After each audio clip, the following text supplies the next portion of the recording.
सभी हमारे प्रेस के साथीगण और हमारे ज़िले के अध्यक्ष जिनको अभी नई जिम्मेदारी दी है, भाई हैप्पी रानिया जी, जो पहले शुरुआत से ही आम आदमी पार्टी के साथ जुड़े हुए हैं।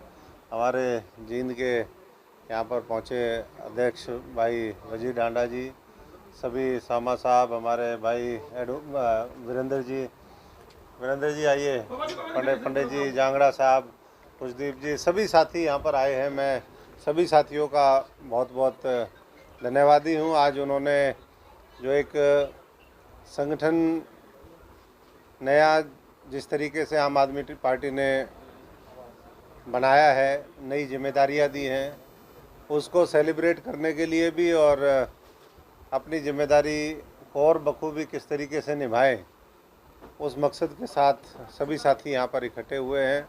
मैं तमाम सिरसा और हरियाणा में जिन साथियों को जिम्मेदारी दी है, उन सभी को शुभकामनाएं देता हूँ। अरविंद केजरीवाल जी, आम आदमी पार्टी की तमाम लीडरशिप का, कार्यकर्ताओं का, हमारे पदाधिकारियों का सबका आभारी हूँ। और यही सभी साथियों से हम लोग मिलकर के कहेंगे कि अब समय आ गया हरियाणा में परिवर्तन का, बदलाव का।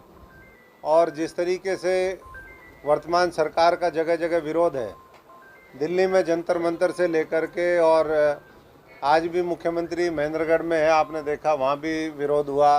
पिछले दिनों जब वो सिरसा के 3 दिवसीय दौरे पे थे, यहाँ भी उनका जगह जगह विरोध हुआ। जिस तरीके से उनकी भाषा और जिस तरीके का अहंकार जो सर के ऊपर चढ़ कर के बोलता है, उससे ये स्पष्ट संकेत और कहीं ना कहीं ये दर्शाते हैं कि सरकार बौखलाहट में है।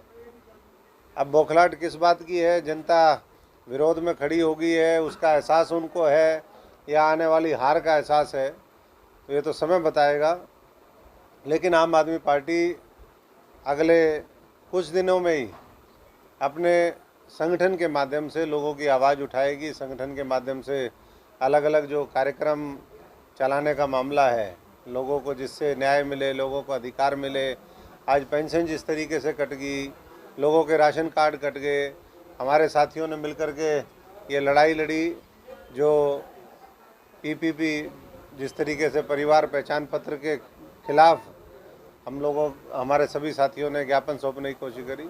तो बहुत मुद्दे हैं, बेरोजगारी से लेकर के हरियाणा में जिस तरीके से क्राइम और आज महिलाओं के खिलाफ अपराध का बोलबाला है। तो ऐसे में एक आशा की किरण वो आम आदमी पार्टी दिखती है। और मैं समझता हूँ कि जो कांग्रेस 9 साल में नहीं कर पाई, वो आम आदमी पार्टी ने कुछ ही दिनों में करके दिखा दिया। ऊपर से लेकर के नीचे तक संगठन वो बनाया, और अब गांव स्तर पर, वार्डों में जाकर के नया नेतृत्व तैयार करने की और मुद्दों को लेकर के, जो मुद्दे जनता के हैं, उनको लेकर के लड़ाई लड़ने का समय आ गया। तो मैं सभी साथी जो हमारे सिरसा के साथी हैं, उनसे यही आह्वान करूंगा कि आप यहाँ पर मजबूती से निभाएं, अपने अपने दायित्व को अच्छे से निभाएं और सब लोग अच्छे से काम करें। हमारा पूरा सहयोग सभी साथियों के साथ रहेगा। आम आदमी पार्टी को हरियाणा में कोई कैपेबल आदमी नहीं मिला जो दिल्ली का प्रदेश अध्यक्ष बनाना पड़ा? देखिए, दिल्ली का प्रदेश अध्यक्ष तो नहीं कह सकते, वो हमारे सुशील गुप्ता जी हरियाणा से ही हैं, सामलो गांव है जींद में उनका। हाँ, राज्यसभा के सांसद जरूर हैं दिल्ली से, लेकिन कोई भी कहीं भी पार्टी अगर किसी को जिम्मेदारी देती है या किसी सदन में पहुंचाने का काम करती है, तो ये तो हमारे लिए, सबके लिए सौभाग्य की बात है। अब हम ये आज अरविंद केजरीवाल जी को दिल्ली के लोगों ने मौका दिया, तो मैं समझता हूँ कि हरियाणा तो वो तो जो मूल है वहाँ का, और जिम्मेदारी के तहत कोई भी साथी कहीं भी जा सकता है। मैं सभी साथियों से यही आग्रह करूँगा कि हम अच्छे से पॉजिटिव नोट के ऊपर आगे अपनी संगठन क्षमता को, आज पूरे देश के अंदर 2024 के अंदर एक विकल्प के तौर पे जो आम आदमी पार्टी को पूरा देश देख रहा है, अरविंद केजरीवाल जी को देख रहा है, उसको हमें ध्यान में रख करके हमारे प्रदेश की जो उसमें भागीदारी हो सकती है, वो हमें सुनिश्चित करनी है। इस देश को नंबर 1 बनाने का जो संकल्प है, उस लक्ष्य के साथ आगे बढ़ना है। और मैं समझता हूँ कि उसके लिए हरियाणा अब तैयार है। धीरे धीरे वो चीज़ देखने में भी आ जाएगी। अभी तो संगठन बना है, तो बहुत कुछ कहने की आवश्यकता मैं नहीं समझता हूँ, क्योंकि आम आदमी ने कहने से ज़्यादा करके दिखाया है। वो दिल्ली में सफाई करी, जब दिल्ली के लोगों ने झाड़ू उठाई तो 70 में से 67 सीटें आई। जब पंजाब के लोगों ने उठाई तो 113 में से 92 सीटें आई। तो साफ संकेत है कि हरियाणा में भी बदलाव आएगा और 2024 में आएगा। और 24 से पहले जो बाई इलेक्शन अम्बाला का आ गया है, मैं समझता हूँ उसमें भी पूरे दमखम के साथ आम आदमी पार्टी चुनावी मैदान में उतरेगी। सर, पंजाब की तरह हरियाणा में पार्टी चेहरे पे चुनाव लड़ेगी या चुनाव चिन्ह पे चुनाव लड़ेगी? देखिए, दोनों महत्वपूर्ण होते हैं।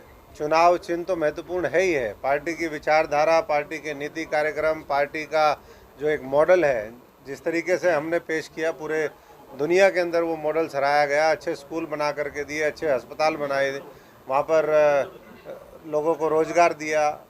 उस बावजूद इसके कि हमारी सारी शक्तियाँ वो केंद्र सरकार ने एलजी के माध्यम से छीनने का काम किया। पिछले 8-9 वर्ष का आप इतिहास उठा करके देखो, उसके बावजूद भी बेहतरीन काम किए।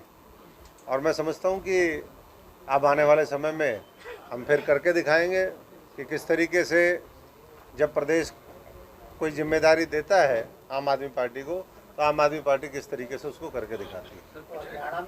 हरियाणा में कहीं समझौता भी आपका होगा या फिर? देखिए, आम आदमी पार्टी, मुझे नहीं लगता कि समझौते की आवश्यकता पड़ेगी। और समझौता किन से? हरियाणा जलाने वालों से, भ्रष्ट लोगों से, हरियाणा को पीछे ले जाने वालों से, उनसे कोई समझौता हो ही नहीं सकता। ये नई वैकल्पिक व्यवस्था खड़ी करने का है, जिसमें जो देश को आगे ले जा सके, जो एक परिवार की बात ना करे, जो किसी व्यक्ति विशेष की बात ना करे, किसी जाति और धर्म विशेष की बात ना करे, किसी क्षेत्र विशेष की बात ना करे, जो सबको लेकर के सर्वांगीण विकास की बात करे, उस सोच को हम आगे लेकर के जाएंगे। और मैं समझता हूँ कि वो समय आ गया। हरियाणा में कोई बड़ी बात नहीं। बड़े बड़े जो अपने आप को ये कहते हैं कि हम धुरंधर हैं और कई कई पीढ़ियों से हैं, हो सकता है कोई गन्ने के जूस वाला किसी का गंडा पाड़ दे, यही मामला दिखेगा। जैसे आपने देखा पंजाब के अंदर कि एक मोबाइल वाले ने जो है पूर्व मुख्यमंत्री को हरा दिया। तो मुझे लगता है कि ऐसा ही परिवर्तन इस हरियाणा के अंदर देखने को मिलेगा। उसके लिए सिर्फ हमें लोगों के बीच में जाना है, लोग तैयार हैं। आम आदमी पार्टी पिछले 5-10 साल में मोहल्ला क्लिनिक और स्कूल, इन दो ही मुद्दों पे अपना ध्यान केंद्रित रखे हुए, इससे आगे नहीं बढ़ पाई। नहीं, इससे आगे भी बढ़ पाई। हम तो देश की बात करते हैं, लेकिन देश जब महान होगा, जब उसके नौजवान, उसके बच्चे वो पढ़े लिखे होंगे। ये देश तब आगे बढ़ेगा जब स्वास्थ्य की सेवाएं बेहतर होंगी। अगर हम उसी में, यहाँ का किसान मजबूत होगा। आज भी जो केंद्र की सरकार ने 3 कृषि काले कानून वापस लिए, उसके बाद जो एमएसपी का वायदा था, आज भी वो वायदा का वायदा है। स्वामीनाथन कहीं रिपोर्ट लागू नहीं हुई। तो हर एक वर्ग को किस तरीके से राहत और ताकत दे सकें। और धीरे धीरे बीजेपी के तो सारे मॉडल फेल हो रहे हैं। अब पहले 2000 का नोट लेकर के आए, अब 2000 का नोट बंद कर दिया। तो इनकी इकोनॉमिक्स किसी के समझ में ही नहीं आ रही। जिस बात को ये कहते हैं कि इससे काला धन खत्म होगा, उसको तो जिस तरीके का ये गड़बड़ झाला है, कुछ लोगों की मदद करके देश को लूटने की साजिश है, वो अब धीरे धीरे लोगों को बहुत बढ़िया तरीके से समझ में आई है। आज सीएम का जनसंवाद है नंदगढ़ में और गांव में सीएम को घेर रखा है लोगों ने, जोरदार विरोध कर रहे हैं। देखिए, ये तो एक गांव ने घेरा है। जिस दिन पूरा हरियाणा निकल जाएगा, एक साथ घेरेगा, तब क्या होगा? तो सरकार तो घिरी पड़ी है, उसको घेरने वाले चाहिए। अभी सांठगांठ की राजनीति चल रही है हरियाणा में। सांठगांठ की राजनीति करने वालों ने 9 साल में जिसके ऊपर भ्रष्टाचार के आरोप थे, उनको जेल में डालने का काम नहीं किया।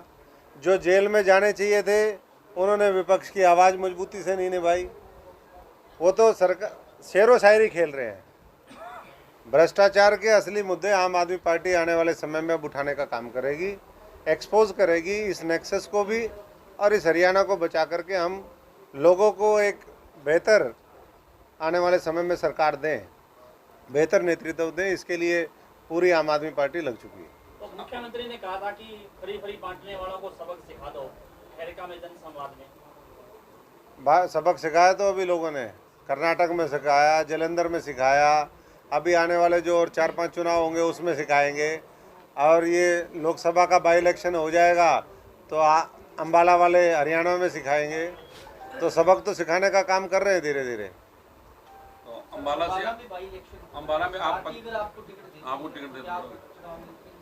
देखिए, वैसे तो ये पार्टी का विशेषाधिकार होता है। पार्टी की जो सर्वोच्च कमेटियाँ होती है, इलेक्शन कमेटी, आम आदमी पार्टी में पीएसी, उसका निर्णय होता है।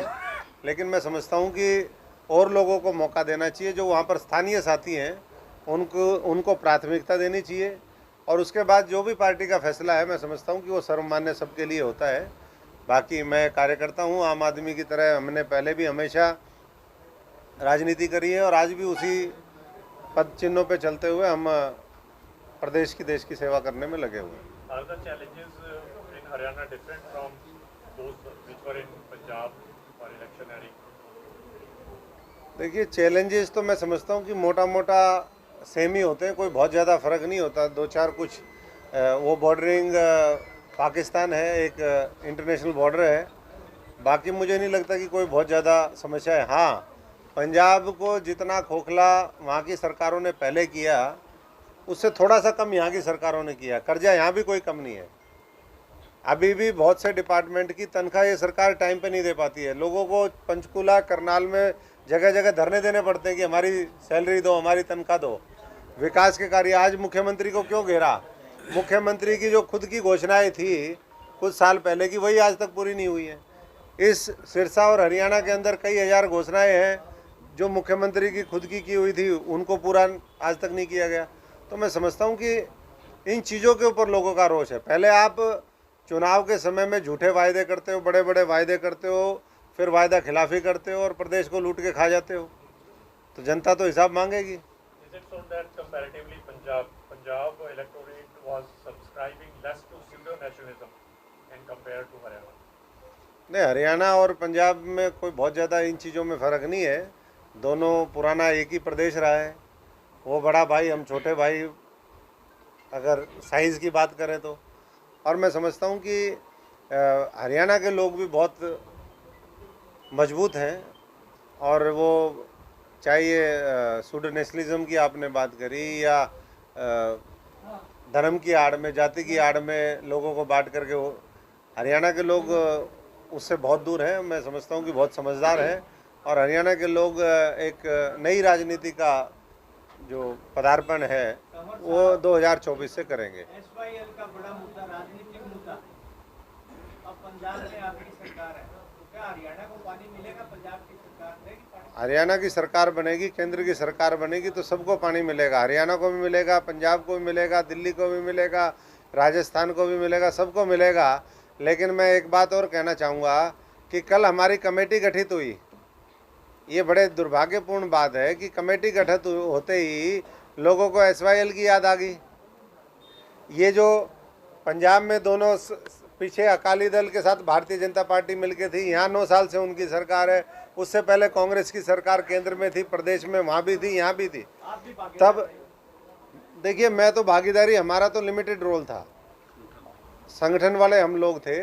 और जब सही नेतृत्व का हरियाणा के अंदर सिस्टम बनेगा, सही नेतृत्व को लोग चुन करके भेजेंगे। केंद्र में चौथी पास राजा नहीं होगा, IIT का राजा होगा। तो मैं समझता हूँ कि अपने आप ही परिवर्तन होगा और SYL का पानी भी मिलेगा और नदियों का पानी भी आएगा। यानी केंद्र और राज्य में अभी इंतजार करना पड़ेगा सरकार का। इंतजार क्या, इंतजार तो ज़्यादा बचा नहीं, 1 साल का इंतजार है। जब आज तक हरियाणा 66 से लेकर के 2023 तक हमने 57 साल इंतजार कर लिया, तो 1 साल और इंतजार कर लेते हैं। क्योंकि ये तो केंद्र का मामला है, केंद्र की सरकार ने करना है और वो कर नहीं रहे। केंद्र की सरकार चाहती तो पानी बहुत पहले आ जाता। इनेलो भी यात्रा निकाल रही है, चौटाला दावा कर रहे हैं कि परिवर्तन लाएगी इनेलो, आप कैसे देखते हैं? देखिए, हमारी तो शुभकामनाएं हैं सबको कि परिवर्तन के लिए जो भी यात्रा लेकर के निकले वो अच्छी बात है। लेकिन परिवर्तन जो है झाड़ू से ही आएगा, सफाई झाड़ू से ही होगी। चश्मे तो हमारे सबके पास पहले से ही हैं।